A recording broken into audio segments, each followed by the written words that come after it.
Entonces, tiene que llegar, repito, el ATP, la molécula de ATP, se tiene que unir a un sitio específico en la cabeza de la miosina. La cabeza de miosina, una vez que ya esté el ATP, tiene que buscar su sitio de anclaje con la actina. Una vez que se agarra de la actina, se unen, la cabeza de miosina desdoble el ATP y lo convierte en ADP más fosfato o fósforo, pero todavía no ha generado el desplazamiento, el apalancamiento.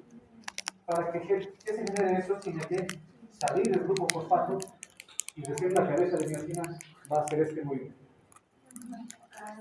Recién. Si no sale el fosfato, el fósforo, no hace el mecanismo de apalancamiento. Entonces, esto es lo que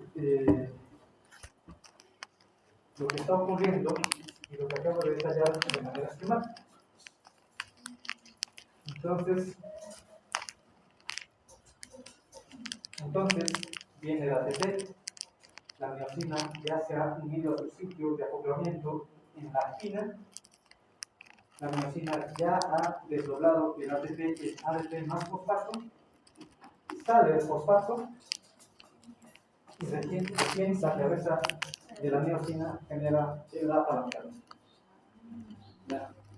En este caso, este autor que estamos revisando, Fox, lo denomina como golpe de energía.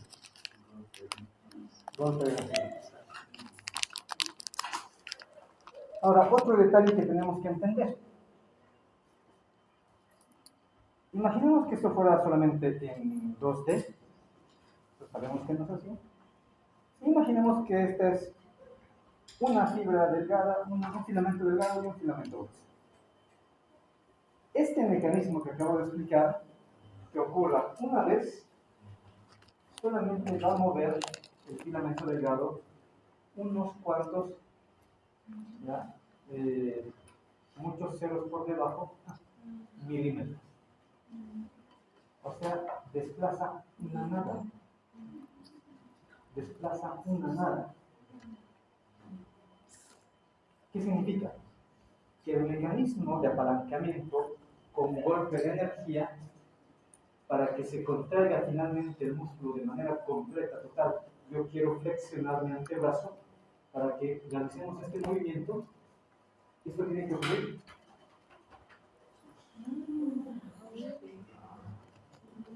Y no solamente en un filamento grueso con un filamento delgado, sino en todos los filamentos gruesos y todos los filamentos delgados que hay en un sarcómero, y esto tiene que ocurrir en todos los sarcómeros y en todas las miofibrilas que tienen una célula, y esto tiene que ocurrir en todas las células que tienen un fascículo, y esto tiene que ocurrir en todos los fascículos que tienen una masa muscular.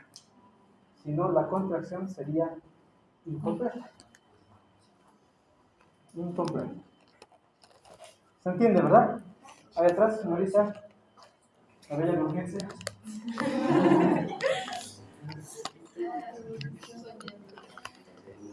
Bueno, una vez que ya hemos entendido cómo es el mecanismo de contracción, ¿qué va a pasar?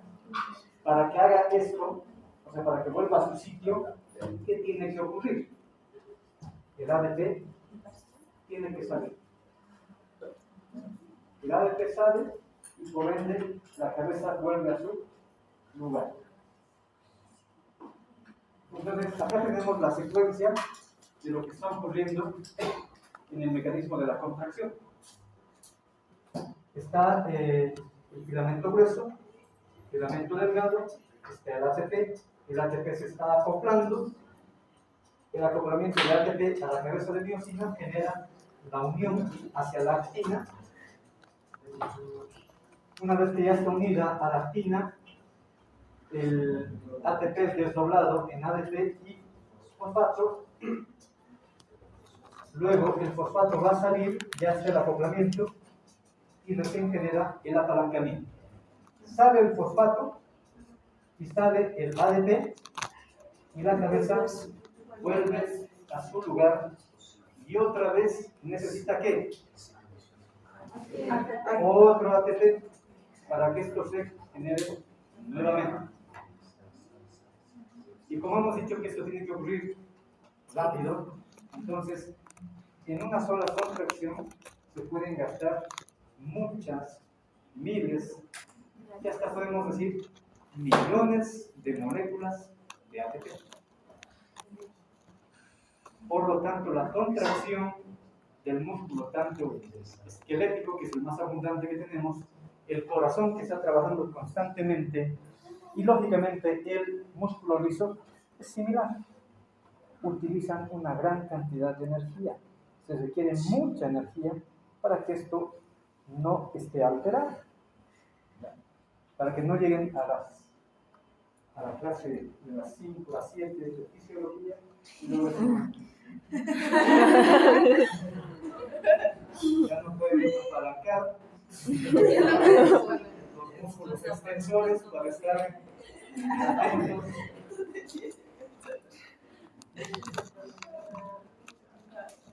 Si bien hasta ahí se ha entendido, todavía falta algo más. Todavía falta algo más.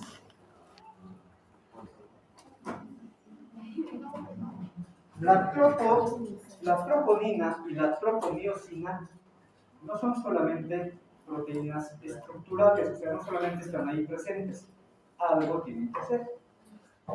Algo tienen que hacer. Fíjense en estos esquemas, en este esquema.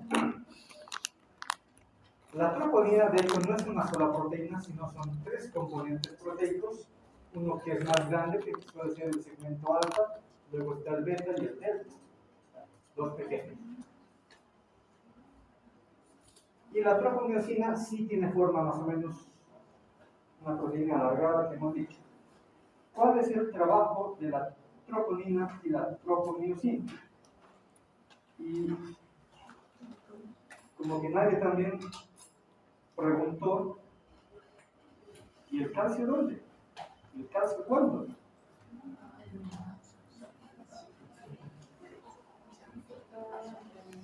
Entonces ocurre lo siguiente. La tropomiosina, cuando no hay contracción, está tapando, vamos a decirlo así, está tapando el sitio de acoplamiento de la miosina en la actina. Cuando no hay contracción, entonces la tropomiosina no deja que la miosina se una a la actina. Cuando no hay contracción. ¿Están viendo? Entonces, ¿qué pasa si más bien queremos contraer el músculo? Hay que mover la tropomiosina para que quede libre el sitio de acoplamiento en la actina para la miosina. ¿Cómo se logra esto? Para eso sirve la troponina. La troponina es como una palanca que cuando llega a un compuesto X permite que la tropomiosina se desplace, y al desplazar a la tropomiosina, la cabeza de miosina se va a poder unir a la actina y luego va a generar el apalancamiento. Entonces, ¿qué se requiere para que ocurra esto? Calcio. Entonces, si la fibra muscular, si en el sarcómero no tuviéramos calcio, de hecho el paciente no lograría generar un mecanismo de contracción. No lograría. Por eso los pacientes que tienen un estado patológico de hipocalcemia, por diferentes causales, suelen estar muy débiles. Su fuerza muscular suele ser muy baja. Entonces viene el calcio molecular, con dos cargas positivas, lógicamente es equivalente, ¿sí? Se une a la troponina. La unión entre calcio y troponina genera el desplazamiento de la troponiosina y la cabeza de miosina, por ende, puede unirse a la actina y generar el apalancamiento. ¿Se entiende, no? Ahora, ¿de dónde sale el calcio? Ya hemos dicho, el calcio, como tiene dos cargas positivas, no puede estar en el citoplasma, porque eso generaría cambio de voltaje, y eso no puede ocurrir. Entonces las células y dióxido terciarios te han dicho, vamos a generar una estructura de orgánulo muy compleja en el músculo, donde se puede almacenar calcio. Todo lo que están viendo en color turquesa es el retículo sarcoplásmico. El retículo sarcoplásmico no es como el que habitualmente lo conocemos en otras células, como pequeñas bolsas. Acá está formando toda una malla, ¿ya?, de bolsas en sí, pero más que bolsas son túbulos. Túbulos grandes en sentido horizontal y túbulos verticales. Al final se están formando una especie de malla o de red. Estos túbulos, ahí es donde generalmente se almacena el calcio. Y cuando lo necesitamos, el calcio luego es liberado hacia el citoplasma y el calcio hace su trabajo, que ya hemos dicho, unirse a la troponina, desplazar la tropomiosina, permitir la unión entre miosina y actina, generar apalancamiento. Ahora, este calcio no está estático. El calcio, como cualquier otro ion, como cualquier otro soluto, siempre está en movimiento. O sea, entra y sale de la fibra muscular. Por eso hemos dicho en la tabla, si se acuerdan, se requiere calcio tanto del retículo sarcoplásmico como también del intersticio. ¿Y cómo es que llega el calcio del intersticio hacia la fibra muscular? No sé si han notado, pero en la superficie de la membrana de la fibra muscular hay orificios. Y esos orificios, de hecho, no solamente son orificios, son conductos. ¿Y esos conductos a dónde están llegando? Entre dos túbulos del retículo sarcoplásmico. Ahí está llegando. Este es el sistema de los túbulos transversos que habíamos citado en la primera tabla, que tiene todas las características de las fibras musculares. Este es el sistema de túbulos T. ¿Por qué se llaman túbulos T? Porque parece una T. Una T, pero hinchada, cortada. Entonces, por estos poros, el calcio intersticial entra en este túbulo T y después se puede intercambiar con el retículo sarcoplasmático.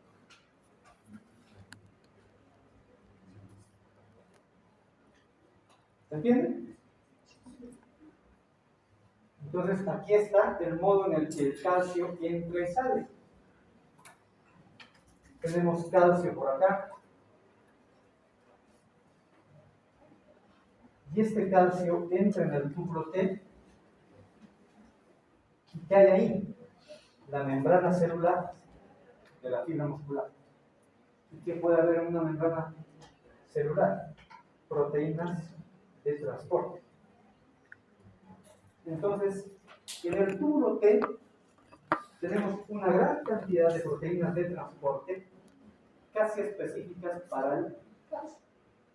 Entonces, el calcio intersticial entra a este túbulo, es atraído por carga a su proteína y pasa desde el intersticio, porque aquí es todavía intersticio, hacia el retículo sarcoplasmático. Y cuando se lo requiere, porque va a ocurrir una contracción desde el retículo sarcoplásmico, el calcio es liberado hacia el citoplasma, en este caso se le llama sarcoplasma, ¿ya? Y el calcio después, lógicamente, irá a buscar a la troponina, desplazará a la tropomiosina, la cabeza de miosina se unirá a la actina, se genera el golpe de energía o apalancamiento. De esa manera es que se transporta calcio y de hecho se mueve de manera constante.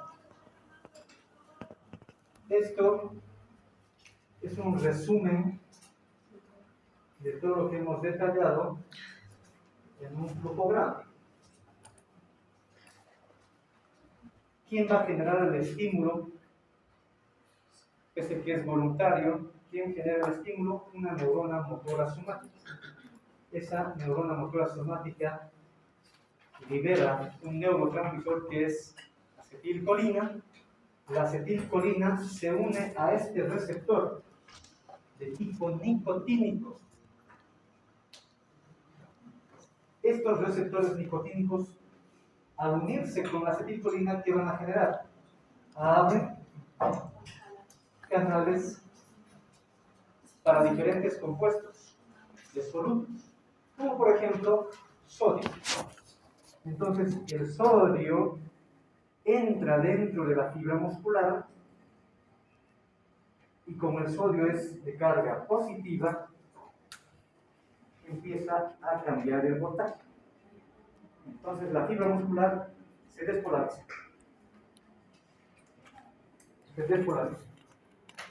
La despolarización ¿ya?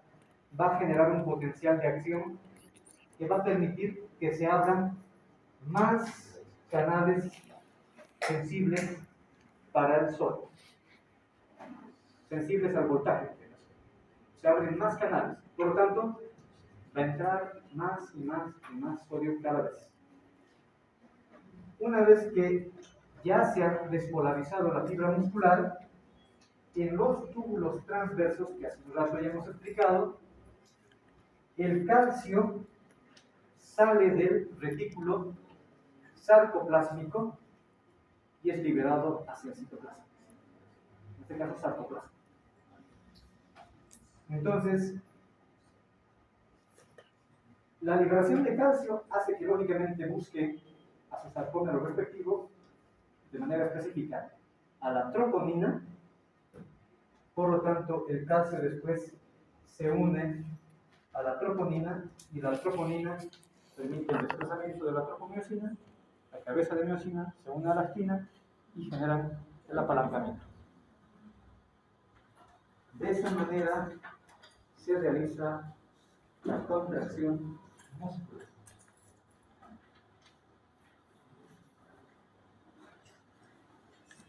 Vamos a cerrar,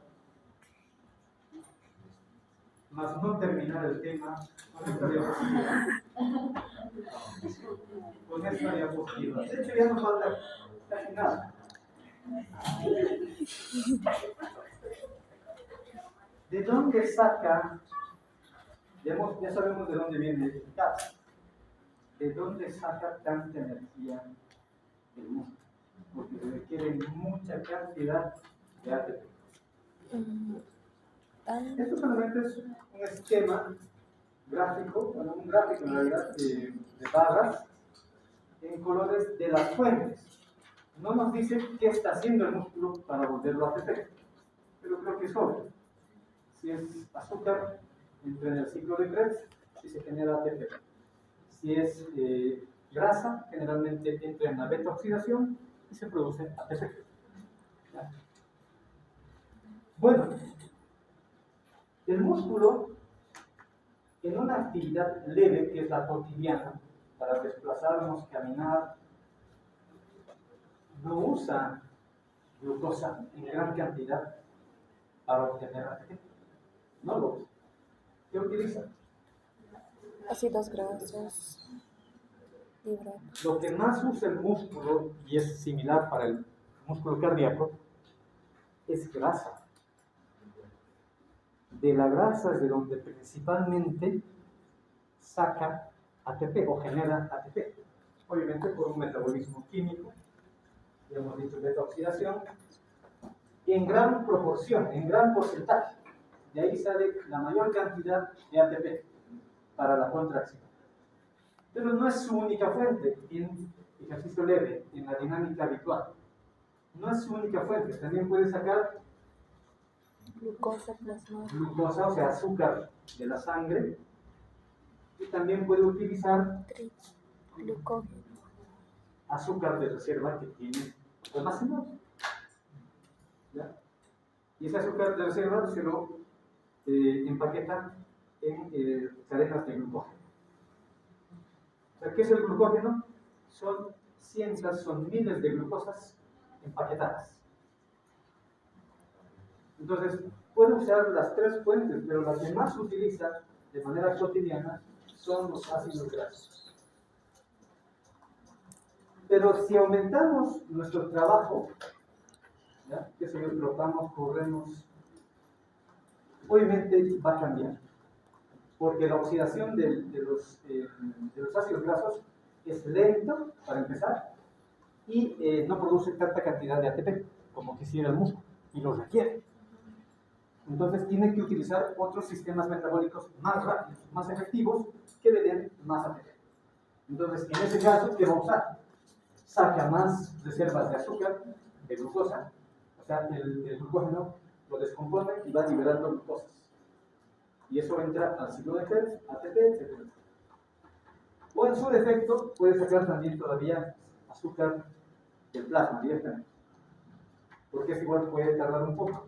Liberar el glucógeno requiere enzimas, requiere tiempo. Pero cuando el ejercicio ya es muy intenso, lógicamente va a gastar toda su reserva. Toda su reserva. ¿No? Al igual que va a seguir utilizando grasa, pero en este caso ahora puede utilizar otro tipo de grasas, que está en color verde, que son los triglicéridos, que de modo similar a los ácidos grasos libres, los metaboliza y obtiene más ATP.